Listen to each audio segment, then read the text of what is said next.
अंबाजोगाई तालुक्यातील घाटनांदूर येथे सार्वजनिक शिवजन्मोत्सव कार्यक्रम थाटात साजरा करण्यात आला. यावेळी गावातील मान्यवरांच्या हस्ते शिवरायांच्या प्रतिमेचे पूजन करण्यात आले. सार्वजनिक शिवजन्मोत्सव समितीच्या वतीने शालेय विद्यार्थ्यांसाठी वक्तृत्व, निबंध व रंगभरण स्पर्धेचे आयोजन करण्यात आले होते. या स्पर्धेत विजयी विद्यार्थ्यांना प्रशस्तीपत्र व आकर्षक भेट देऊन मान्यवरांच्या हस्ते सन्मानित करण्यात आले.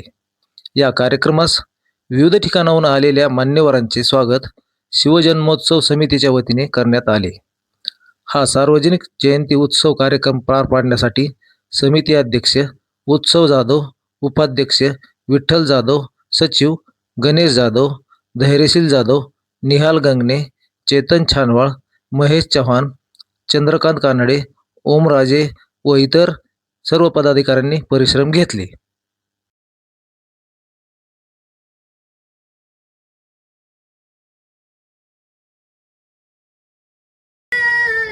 महाराजांची कीर्ती